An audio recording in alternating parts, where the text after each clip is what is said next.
Okay, so we're joined this morning by Dr. Paul Williams. He's an associate professor at George Washington University, an expert in peacekeeping operations. We're very happy, that you could join us. Glad to be here. So welcome. So we'd like to go over a number of policy issues, policy and operational issues in peacekeeping operations. The future of peacekeeping on the African continent. So we'll just go through a few items. So looking at the literature, we see over the decades, this shift from traditional UN peacekeeping to sort of peace enforcement type operations. What explains this shift? Okay, well, that's a good question. The first point to start with is to say that peace operations have always developed as an ad hoc response to changing patterns of warfare all around the world, not just in Africa. So peace operations have always been a response to those different types of warfare. So if you see, for example, states fighting other states over territorial issues, for example, you tend to get peace operations that reflect that. You get more traditional missions that are about monitoring ceasefires, demilitarization zones. So in Africa, the UN mission between Ethiopia and Eritrea would be one example, or the monitoring mission in Western Sahara, MINURSMO, to set up the mandate for a referendum on self-determination. So those were the types of peace operations that derived from and reflected interstate warfare over territorial issues.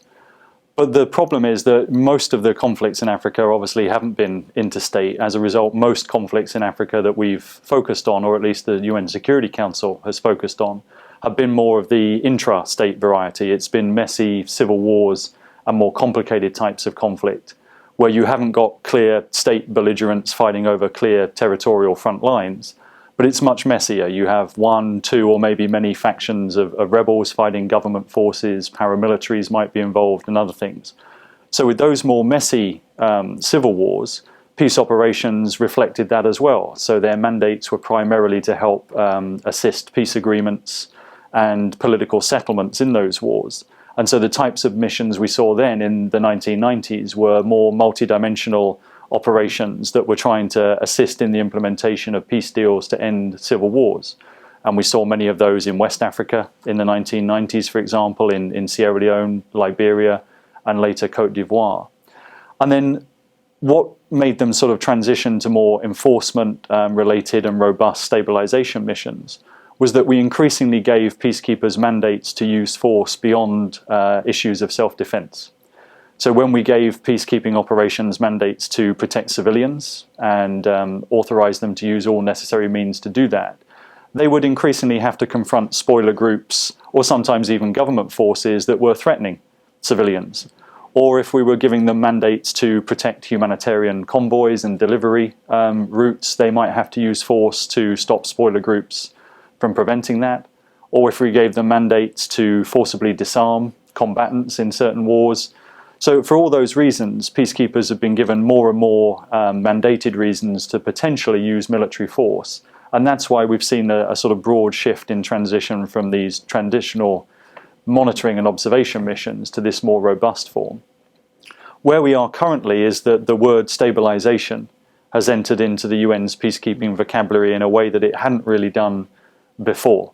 So if you look in middle of 2010 in DR Congo, the MONUC Commission changed its name to the Stabilization Mission in the Congo, MONUSCO, and we've seen now in the most recent UN missions in Mali and in Central African Republic, they're being explicitly labeled as stabilization operations.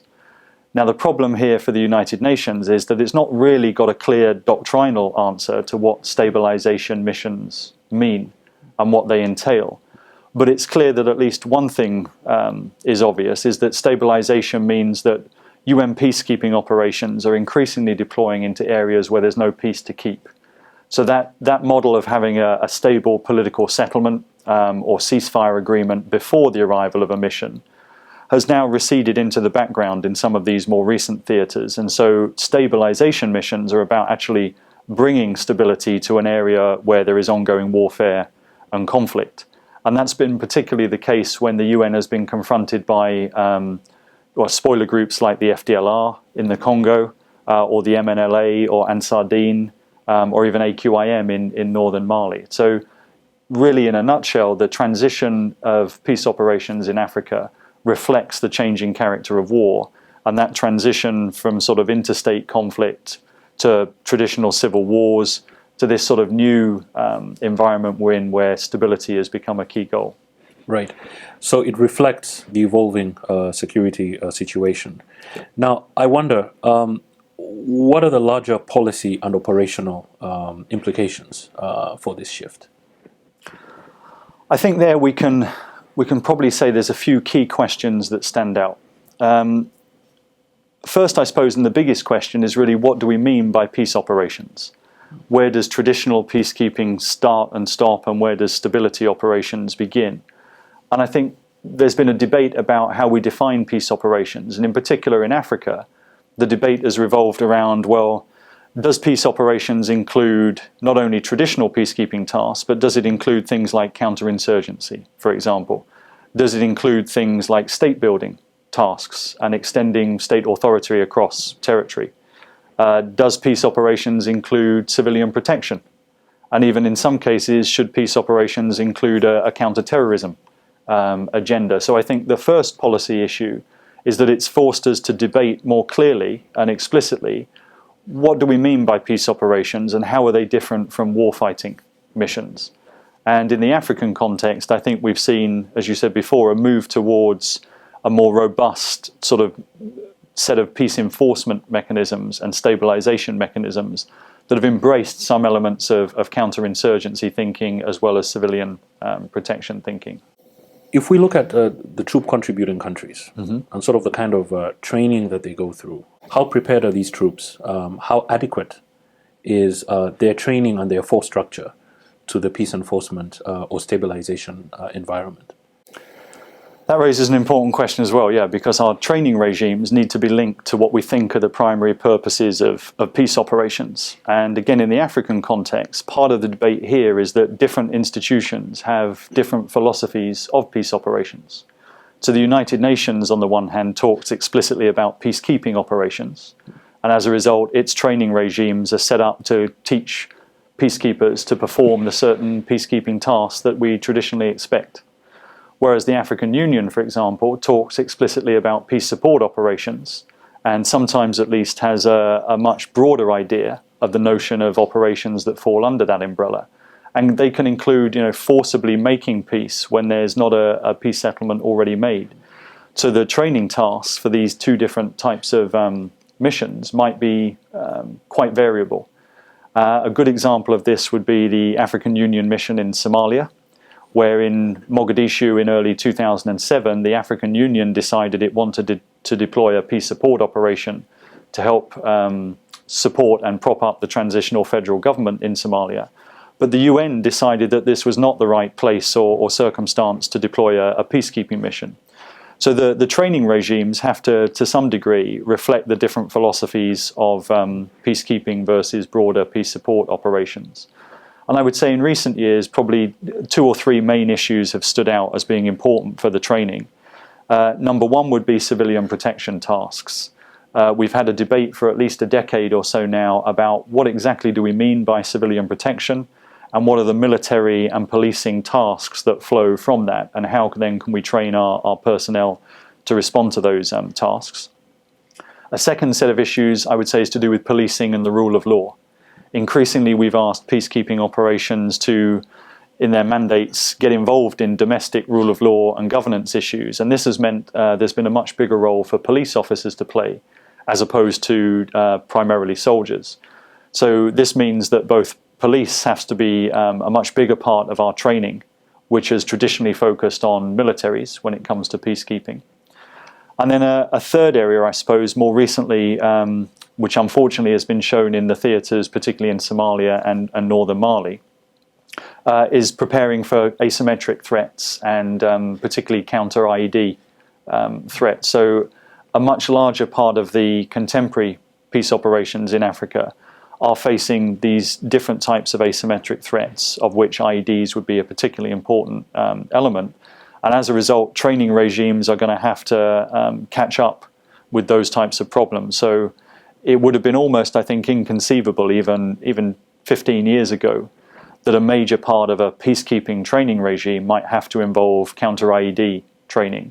But as we've seen from missions like MINUSMA in northern Mali, that's probably increasingly going to be an important part of the agenda. You authored a report recently and was looking at, how the U.S. Could become more involved in peacekeeping. And one of the things that you say, and I will quote, is that U.S. assistance programs should shift from training and equipping peacekeepers to building sustainable national peacekeeping institutions at the local level. Could you say a bit more about this? Yeah, so firstly a little background about the Peacekeeping Summit and then some of my recommendations in the report. So the summit that President Obama will help convene in late September this year will happen on the sidelines of the UN General Assembly, and it will involve a number of countries and heads of state thinking explicitly about how we can enhance contributions to UN peacekeeping operations. And this builds on a summit that Vice President Joe Biden helped convene last September, also in New York, to address the same issue. So this is sort of raising, I would say, the ante and the importance of this summit this time around. But again, the focus is the same. What can the UN's member states bring to the table to enhance UN peacekeeping contributions? So America clearly has an important stake in the system of UN peacekeeping. The United States is obviously in many ways one of the key members of the UN Security Council. It has a very important role in setting the mandates for many UN operations, and it also provides the largest share of funding and financial support for these different operations. So the United States has a major stake in ensuring that the UN peacekeeping system works effectively on the ground. And where we see most of the challenges at the moment have been in Africa in recent years. Well over 80% of the UN's peacekeepers worldwide are deployed in Africa, and so it's really, I would expect, a large amount of the conference and summit to focus on questions about Africa specifically. So in my report, I summarized the US contribution to peace operations in Africa across 4 dimensions. Firstly, the US provides political support and influence over the direction of UN peacekeeping operations because of its role in the UN Security Council, but also because of its role using its diplomatic muscle, if you like, to push for peacemaking and conflict resolution of particular wars where peace operations are deployed. Secondly, the United States plays an important role in providing finance for peace operations in Africa to both UN Blue Helmet missions, of which it's the largest contributor of finance, but it also provides a lot of financial support to African-led missions, the largest one being the African Union mission in Somalia. And then thirdly, the United States also deploys some of its personnel in peace operations in Africa. Under the Blue Helmet missions, the United States deploys roughly 50 or so personnel. These are mainly staff officers and other military experts that serve as individual, as in their individual capacity, often in the headquarters of these different missions. But the United States also deploys several hundred of its special forces and military advisors who are in 2 African-led missions, one in Central Africa fighting the Lord's Resistance Army, and one in Somalia mainly fighting against al-Shabaab. So there's a number of personnel contributions as well. And then finally, fourthly, the United States provides a variety of security assistance programs whereby it helps train and equip different troop contributing countries and police contributing countries for peace operations in Africa. The biggest programs are the Global Peace Operations Initiative and ACOTA, the African Contingency Operations Training Assistance Program that is focused explicitly on training and equipping African personnel. One of the things that you mention in your report is the need for a new policy directive on peacekeeping. Now, if you are an advisor to the president, what are 3 or 4 key issues that you think need to be included in this policy directive? The last time the United States government explicitly created a presidential decision directive focused on peace operations was back in 1994, PDD 25, as the document was known. But this set the context largely for a US-led retreat from multilateral operations. We haven't had an equivalent document now, and we're into obviously 21 years later in 2015. So yes, I do think it's time that the United States government basically revisit this progress, this issue, and would put together, I think usefully, a presidential policy directive looking again today at what peace operations mean for the United States government and how they fit into its broader foreign policy priorities. So what should go into that type of document? I think a few things would be crucial. Firstly, that document should outline the strategic need in the area of peace operations. It should outline how the United States defines peace operations. How does it see them different or similar to counterinsurgency, to stabilization, to war fighting, and different types of operations that currently exist? Secondly, it should outline the strategic opportunity that is available for the United States to enhance its foreign policy interests by using peace operations as an instrument. Thirdly, I think it should clearly spell out which partnerships are going to be crucial in this area. So a document could think through what would be the major players, actors, institutions that would be important for the United States to work with. And in the African context in particular, obviously the United Nations and the African Union would assume the key positions, I think, in terms of our partnerships. But also other institutions would be important. The European Union is playing an increasingly prominent role, and so are some other individual countries. France would probably be the most important here. And I think such a document would be useful for a couple of main reasons, one internal and one external. Internally, it would help people within the US government clarify exactly how the administration is thinking about peace operations and how it's thinking about the priority tasks that flow from that.